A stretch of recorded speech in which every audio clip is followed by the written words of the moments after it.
আপনাদের পক্ষ থেকে কোনো সমস্যা না হলে আমরা বলছি, দেখেন আমাদের 30 বছরের ইতিহাস, আমরা কোনো আইন ভঙ্গ করি নাই, আমরা কোনো অপরাধ করি না, আমরা ওদের বাড়িঘরেও যাই নাই, ওদের মসজিদে যাইও আমরা কিন্তু এ ধরনের কথা বলি নাই। এই যে পাশের বিপুল আসার, আজকের এই জুমার দিনে বিপুল আসারে সাধারণ মানুষ, ব্যবসায়ী, কৃষিজীবী, শ্রমিকজীবী সাধারণ মানুষ জুমার নামাজ পড়তে আসছে, সেখানে তাদের সামনে খুতবা দিয়ে উল্টাপাল্টা কথা বলে এখানে হামলা করতে হবে, শহীদ হইতে কে কে রাজি আছো, এইসব কথাবার্তার কী মানে আছে? আপনি বললেন প্রস্তুতি কি, আমাদের প্রস্তুতি হচ্ছে আত্মরক্ষার প্রস্তুতি, বাস। এই আমাদের জীবন আছে, সম্পদ আছে, রক্ষার জন্য আমরা যা দরকার তাই করি, কিন্তু তার আগে সরকার আছে, আইনশৃঙ্খলা বাহিনী আছে, প্রশাসন আছে, আমরা তাদেরকে আহ্বান করব এই ধরনের উগ্রবাদীদেরকে নিবৃত্ত করার জন্য। রাজনৈতিক একটা বিষয় আপনি আজকে ফতোয়াতে বলেছেন যে বাংলাদেশে যে চলমান রাজনীতি, এই রাজনীতিকে হিজবুত তওহীদ প্রত্যাখ্যান করেছে এবং আপনিও সবাইকে প্রত্যাখ্যান করার ডাক দিয়েছেন, কিন্তু আমরা তো দেখতে পাচ্ছি যে তফসিল ঘোষণা হয়ে গেছে, অর্থাৎ এই রাজনৈতিক সিস্টেমটা তো টিকে যাচ্ছে। তাহলে এই বিষয়ে আপনার কি মনে হয় যে বাংলাদেশের মানুষ কি এই রাজনীতিকে মেনে নিয়েছে, নাকি আল্লাহর হুকুম মেনে নেবে? দেখেন, এটা তো একটা চলমান ঘটনা, তাই না?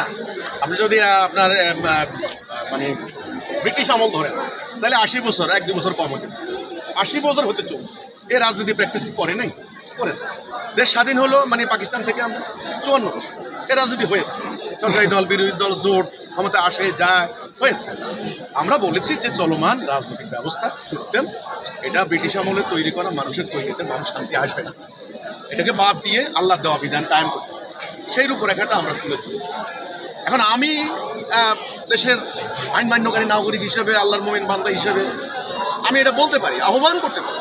আমি মিছিল করছি, মিটিং করছি, আমি সমাবেশ করছি, পত্রিকা বের করছি, জনসভায় বক্তব্য দিচ্ছি, আমি জনসচেতনতা সৃষ্টির জন্য আমার মতো করে আমি চেষ্টা করছি, আমার যে মানে ক্যাপাসিটি, অ্যাবিলিটির ভেতর।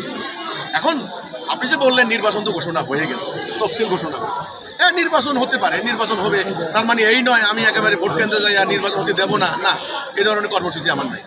আমি শুধু শান্তিপূর্ণ উপায়ে, দালিলিকভাবে, যৌক্তিকভাবে, আদর্শিকভাবে আমি তুলে ধরবো যে দেখেন, আল্লাহর দেওয়া সত্য দিন ছাড়া আমাদের শান্তি আসবে না।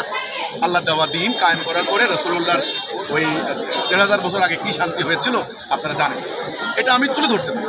এখন জনগণ, সিভিল সোসাইটি, মিডিয়া, মানে সরকার, বিরোধী দল সবাই যদি চলমান রাজনীতির মধ্যে ডুবে থাকে, এটাই প্র্যাকটিস করে, এর ভিতরে হানাহানি করে, তাহলে আমি তো আল্লাহর কাছে সাফ, আমার আর কিছু বলার নেই, তাই না?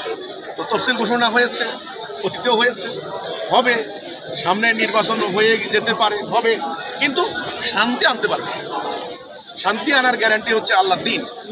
আমি এটা বলে যাব, এবার তারা যদি না নেয়, ভাই আমি সামনে দাঁড়িয়ে বলবো এই নির্বাচন হবে না, নো, আমি এটা আমার কর্মসূচি। আপনাকে ধন্যবাদ। জি।